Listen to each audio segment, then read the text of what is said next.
Very sad yesterday to hear that the former England manager Sven-Göran Eriksson has died at 76. They were a gent of the game. Anyone who loves football will have memories of Sven on the touchline, managing the team and so on. He revealed in January that he'd been diagnosed with cancer and had been given at best a year to live. He led England to the quarterfinals at 3 major tournaments between 2001 and 2006. And his time in charge of England gave us some great memories, including a famous 5-1 win over Germany in the World Cup qualifiers. Now that looks, that's Owen scoring. I think Owen might have scored a hat-trick in that game, actually. Emil Heskey scored as well. Here we go, Heskey. I mean, it was just 5-1. Brilliant. And then the iconic Beckham free kick against Greece, which just squeaked us into the World Cup finals in 2002. Beckham could raise the roof here with a goal. I don't believe it. David Beckham scores the goal to take England all the way to the World Cup finals.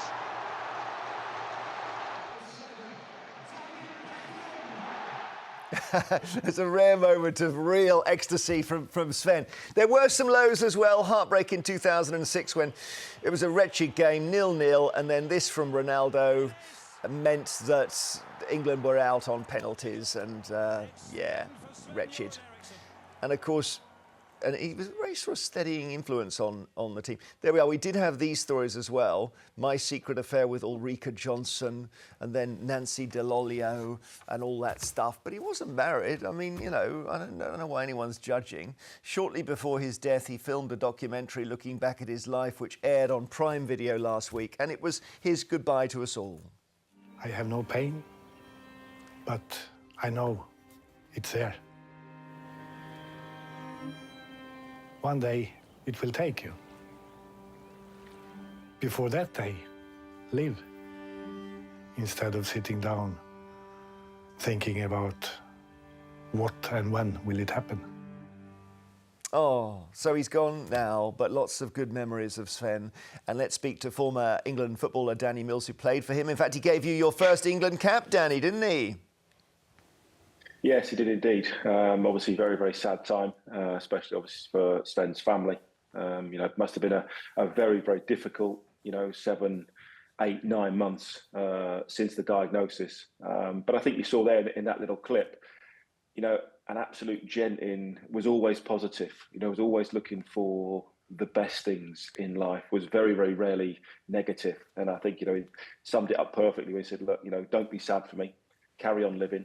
And smile, and I think that's a perfect sort of synopsis of his life. And when you were playing for him, under him, what kind of a manager was he? He was unique. He was obviously the first foreign England manager that we had. I don't think in all the time that I was involved with England that I ever heard him raise his voice, let alone shout. He basically spoke at a whisper. He wasn't a teacup thrower. He wasn't a screamer or a shouter. Very, very calm, very, very measured.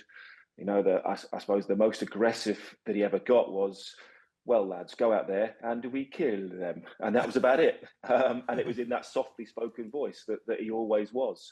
But he was incredibly knowledgeable, very, very charming, very, very intelligent, as well as his football knowledge was unsurpassed.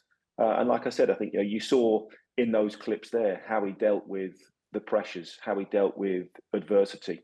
Nothing really ever fazed him. He just seemed to sort of, just brush it off. It's a brutal job as well, isn't it? Firstly, you're supposed to, if you behave in quite a scholarly way on the touchline, people criticise you. If you then have a romance with Nancy or Ulrika or whoever, you then are in the papers for that. The guy wasn't even married. We make it tough for them, don't we? Oh, he was very charismatic. Again, having been the first foreign England manager was always going to be incredibly difficult. Managing the so-called golden generation and all the expectations with that was always going to be very, very difficult. Beckham mania was at its height, during Sven's, tenure as England manager. He had an awful lot to deal with. And yeah, maybe he had, 1 or 2 off the field things that maybe people didn't agree with. But that was part of Sven. Like I said, he spoke 6 or 7 languages fluently. You know, he was very, very charismatic, could speak to anybody almost about anything. And what I really liked about him, he would ask questions about you. He never really made it about himself, you know, and I worked with him at Manchester City as well on a day-to-day basis. And he was always interested in other people, you know, what made other people tick, you know, what their interests were, what their life was like. And I think, that's a measure of the man. Well, thanks so much for joining us on a sad day. Danny Mills, all the best to you, Danny. Thank you. Yeah, we are, Yasmin. That's a lovely portrait of him, isn't it? Yeah, I didn't know he spoke 6 languages. No. Well, also, he's the famous, I suppose, the classic football manager is Alex Ferguson, who may be the greatest of all time. He threw shoes at Well, us. he kicked a shoe that hit Beckham in the head. He had the famous hairdryer where he shouted so much that he would dry your hair.